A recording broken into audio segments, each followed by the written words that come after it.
Hello, I'm Katannya Alven, and I'm here today not to make a screenshot of some news, but actually to start my first sort of podcast. I just really want to share something about the law of attraction, something about the spiritual consciousness, to help those people who are not on their way yet, or who are just beginning to be on their way, or who are on their way, but actually are looking for something that are going to boost them to the next level.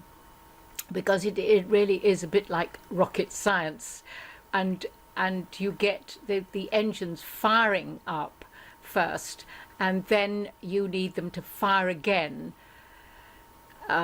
maybe not with as much intensity, because you're already in a stratosphere that you've moved from this first 3D attitude that you're a meat suit and that nothing has life or energy in it, etc. But once you've actually awoken to the fact that everything is alive, everything has frequency, everything has vibration, then you begin to want to really know how to use this knowledge. So that's why I've started these. I started on my journey, like so many people do, when they hit rock bottom. And I hit rock bottom, but that's a wonderful place to be, because that's where, as a dancer, I know that you have to have the ground. You have to do your pliés. You have to develop the strength to be able to leap, to bounce up, to literally to jump. And so when you're down, you've got no further to go. So the only way is up.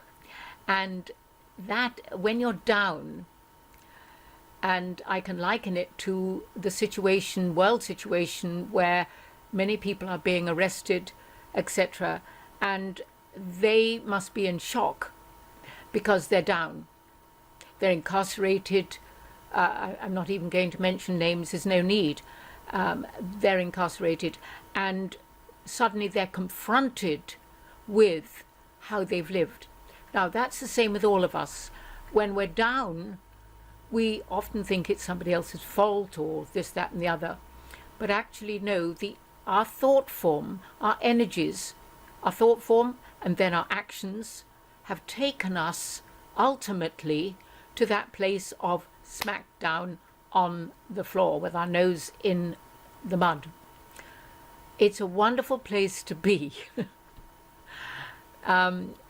because that's when we really start looking. That's when we really start asking questions. That's maybe when people start to say, "Oh God, help me." And believe it or not, there are archangels and angels and guides and guardians around us. But not only that, when we ask, it is given. There's a wonderful book title called that, Ask and It Is Given. And the law of attraction, which this is about, or cause and effect. So the cause might be very unpleasant. We might have hit the ground, and not hit the ground running, but hit the ground and stuck there. And that's where we ask. We're on our knees. We didn't intentionally kneel in supplication. We just hit that point. And that's a great point to be at, because that's the point when our pride goes, our ego goes, and we ask. And I remember saying to somebody, it is amazing, when I ask, it always seems to arrive. I didn't know anything about the law of attraction then. And you know, but I began to start to see that these things happened. So just like in nature, we notice that when we throw a ball up, it comes down, law of gravity, etc. And there are lots of things like that. But there's something that we as a human race on the whole have been, the knowledge has been kept from us. The knowledge, the gnosis, the knowing. And when I did come slack down, and it was my dear niece, when I went to see her, that said, oh, go to Sean de Warren and the Prosperity Club, and I didn't need any more encouragement. I went, that was the Sunday, Sean de Warren's was on the Thursday, and I went. And I couldn't find the place. It was much further down Flood Street than I thought. Anyway, I did get to it, and I sat there, and Sean came in. There were about maybe about 30 people in a semicircle, and Sean came in, and a lovely guy. And within the first 10 minutes of him talking, I remember thinking, everyone should know this. I want to teach this. That's the first 10 minutes. Well, a lot has happened. That was over 21 years ago. A lot has happened since then. And what is exciting over the years, and it takes time to educate to understand what consciousness is, and B, to educate your thoughts. Not just educate them, but learn to use your thoughts to create things. Our thoughts are creating things all the time, but to learn how to create the things that you want in your life, not the things that you don't want. How is it that Colin and I used to teach the law of attraction in a London meetup group, and people would sometimes say to me, well, this stuff doesn't work because I say what I want and not very nice things happen. And I would say to them, well, what you have to realize is that there's a lot of stuff in your unconscious that you don't know anything about. You've forgotten. It happened either from the last 7 months in the womb and the first 7 years of childhood. And that's known. The Jesuits used to say, give me a child up to the age of 7 and I will make a man of him. Yes, and probably not a very nice man at that, with the reputation that I would say the Jesuits have got. I don't want to put that at everybody's door, but maybe it belongs at everybody's door. So the important thing really is to look at whatever comes into your life. Bless. There was a wonderful, why do I say that?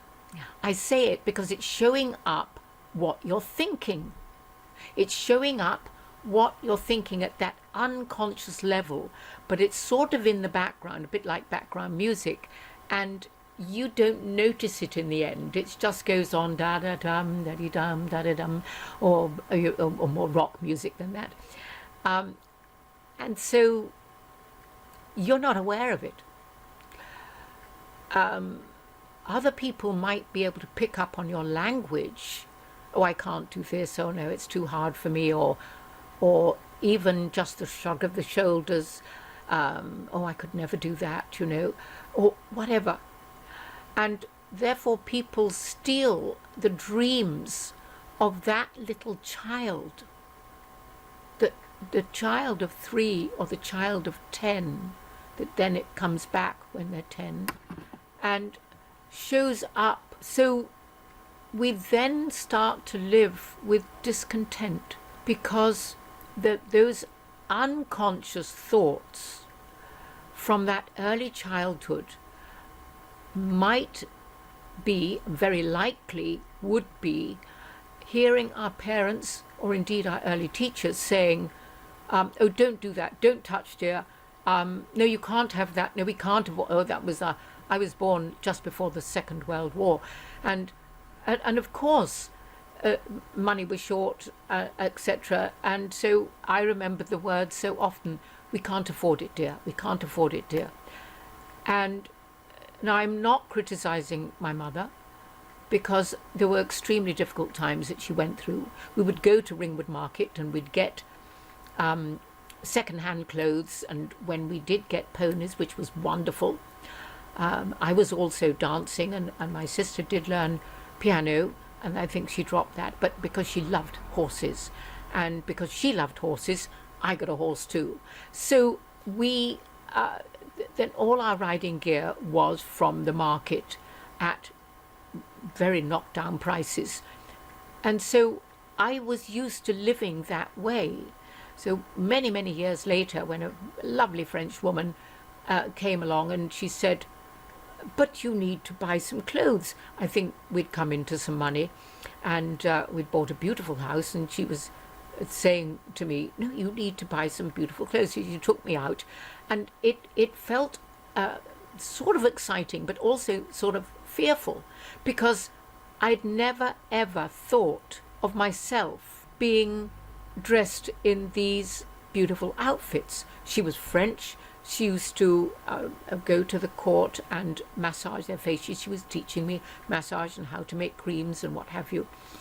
But it felt somehow as if I didn't belong to it. I didn't belong. I was coming from a background, if you like, of growing up in the war, in places that were bombed, and my mother called me Annie's little orphan. And so that's exactly how, for a long time, even though we did fall on good times, or due to Colin's grandmother dying and his mother dying, we did come into money. But the point was, I was still carrying that Annie's little orphan attitude. So it over the years, I've challenged that. Over the years, I've done the things I've wanted to do. I've studied as a classical singer in the old Italian way, and I've continued on working and practicing and what have you. But what I think it was in 2008, Colin passed. I know it was in 2008 that Colin passed over. And then I came up to London about 18 months later, and I was absolutely pulled into writing this process that Colin and I used to do. And you would write the negative things down on one side, and then you flip-flop them and put them onto the right-hand side. And I've now made a website called Transform Your Life from Transform Your Life from Stress to Joy, Health and Abundance. And I got it finished about in July. But just before then, I reconnected up with Leslie Fieger of Delphin, and I saw he'd just started and put online as an affiliate the Metamorphosis event. And I was thrilled because we've been to the Delphin Knowledge System information and the wonderful events that he put on. We went to Las Vegas, and we also went to Sedona. We went to Germany when they opened there. We went to Spain when they opened there. Colin particularly was an absolute fanatic about it in the loveliest way, and we learned so much, and it was like the Delphin family. It was like the Delphin heart-to-heart hug, and it absolutely transformed our lives. Absolutely. So how does one's life get transformed for the good? The vibration in you rises.